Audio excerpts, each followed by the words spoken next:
Abusia, good morning. Meeting Eric King fantastic. Yebedi nkomo ade asan achibio na ensem wo ho. Ensem de bi wo ho pa. Aplus post we ye ba bedi hu enkomo.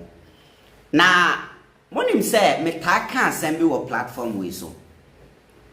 Asem a meta kan se NPP as a political party Wamu ye amanyuku bi a constitution na ye wo Ghana no omu hwema baabi a favor omu no ena omu di adwuma constitution no omu hwe na saa baabi we favor omu jato.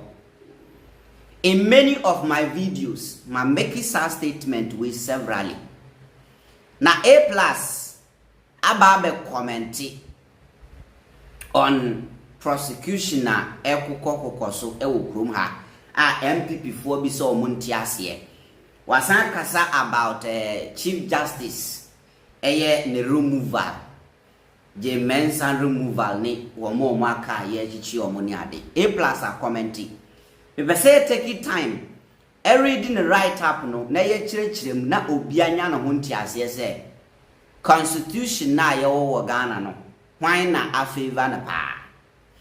Rawlings led the writing of the 1992 Constitution. Yet, as president, he lost cases in the Supreme Court. And who benefited the most from the rulings? Akufo Addo.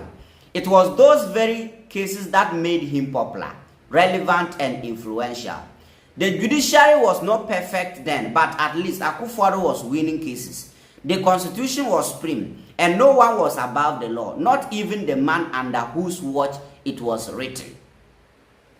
When Rawlings' party, the NDC, lost power, they handed over peacefully to the MPP, respecting the very constitution they had helped create.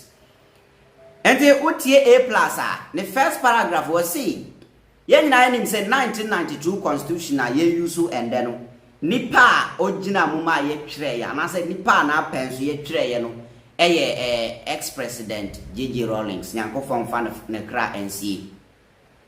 Eno na Aplus can say sa constitution na ye tire no under JJ no sa constitution na mu ena Akufo Addo winning many cases against JJ ope nipa ba ko a o terminate JJ governance ne pa na ya Akufo Addo ade echi no nam court okura lawyers ade echi no ye demonstration Nanado obedi president ana nipa ye demonstration na wachi na tum no under JJ Nanado na lead demonstration lead court just say edi JJ aban ne niama edi court ekoko win cases ena Aplus kire say sa 1992 constitution na JJ etwere ye no nipa favor na kesi kura Nanado because he won many cases JJ onu twere no constitution no that same constitution ema Nanado den win cases enu na the building a political career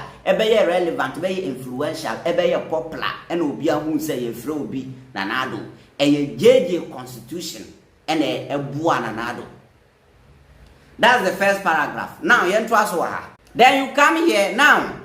Imagine if Akufo Addo had been the one to write the constitution and later became president, he wouldn't just be president. He would have removed Yagbonwura, Yana, Otumfuo to Gamanche, and all the Togwe and made himself national king of kings. Maybe he would have even made himself chief justice so he could sit on his own cases and rule in his own favor and made himself Kwaku Bonsam so that if the law fails, he will juju you.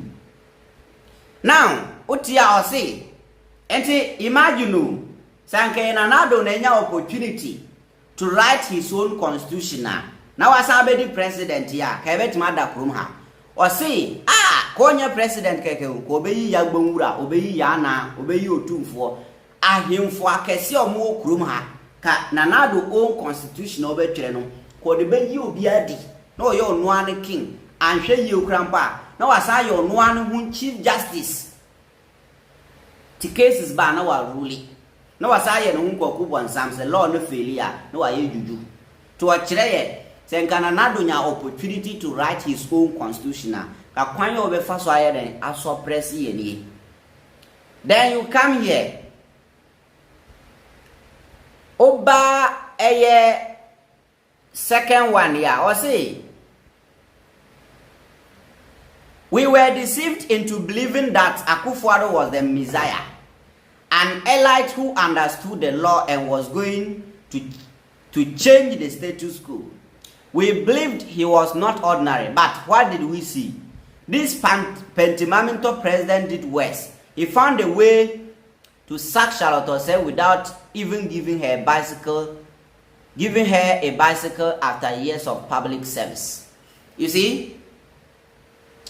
Osei Akufo Addo na oye pentimento president.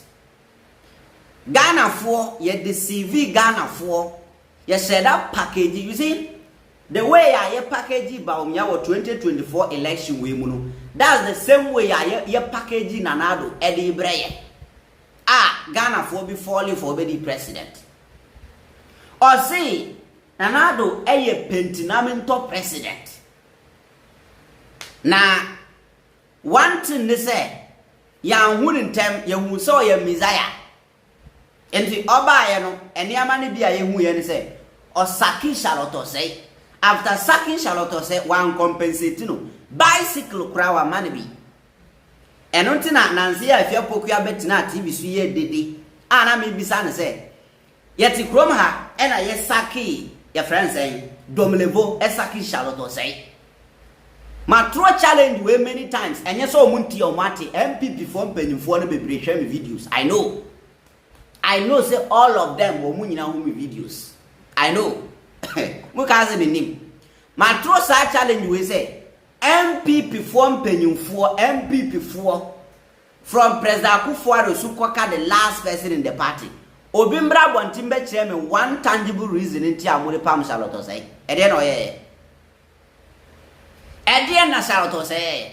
Oye then. Jean Mensah is 10 times incompetent than Charlotte Osei. Charlotte Osei did her work diligently, more than Jean Mensah. But they found a way to remove her and bring Jean Mensah because Jean Mensah na yo munipa. On bet my dirty work amomo. They can't control Charlotte Osei. Ye Charlotte Osei then for Jean Mensah without giving her anything. That's why I met now. Me can say President Mahama be obi I represented Jean Mensah and go for Charlotte Osei back. That woman can do the job. Nyansa ne nimdiane da so won team.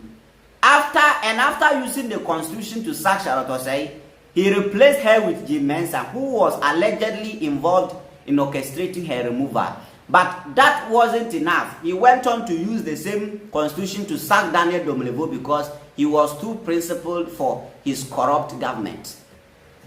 And you say, Oyi Charlotte Osei and so on the same constitution no.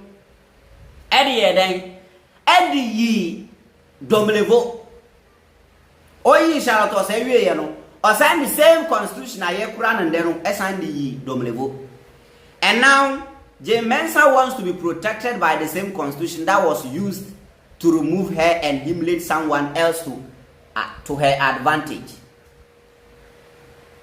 Madam, you are not special human being. The President of the Republic of Ghana, His Excellency John Dramani Mahama, and the NDC are also going to look inside that same constitution and get back to you. If you have any shame, you have to resign now. If you have any shame, you have to resign now.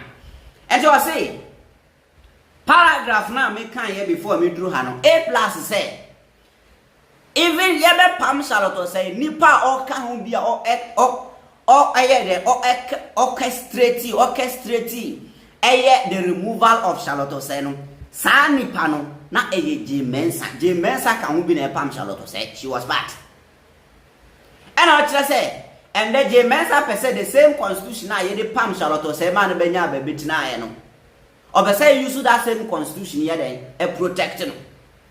And I just say ono nye special human being. Now catch President Mahama say President Mahama ebe hwe constitution no ageti back to Jean Mensah omunya ne saa. Na senka Jean Mensah you be a offeri ade a ka wa resign by now. Me catch them say Jean Mensah and Madam Tokuno, some crofobia, crofobia, or money or mufere adia. They now about me concede defeat and their chin and uncle resignation letter that one thing. But they want to do more dirty work for the MPP Intino. Yenka, but you go home by all means. Ube Kofi.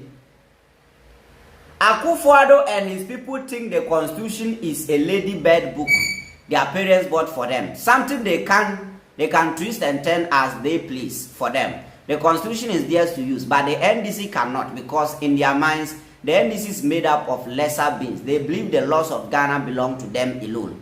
Even the great king of Ashanti, Otumfuo Osei, had to wait for Akufo Addo to leave power before speaking about free SHS. He knew that if he dared to criticize it, some party foot soldiers would be courageous enough to insult him. Under Akufo Addo and the MPP, even Otumfuo treated cautiously, that was the level of arrogance. And you say, even Otumfuo Krano will comment to make on free SHS, but Kenyama MPP free power. Because MPP a person Otumfuo become free SHS as a man, Kaibesuma Manfo did you Otumfuo them. Let them hear this. John Dramani Mahama and the NDC are Ghanaians. Richard Jakpa is also a Ghanaian. It's also a Ghanaian mandated by law to operate. If you try, they will Jakpa you. They are going to use the same constitution. And you must be ready. You are free to organize press conferences. That is your right, and I respect it. But after every press conference, His Excellency John Dramani Mahama will simply open the constitution wider and push through the resetting agenda. The book will be your own.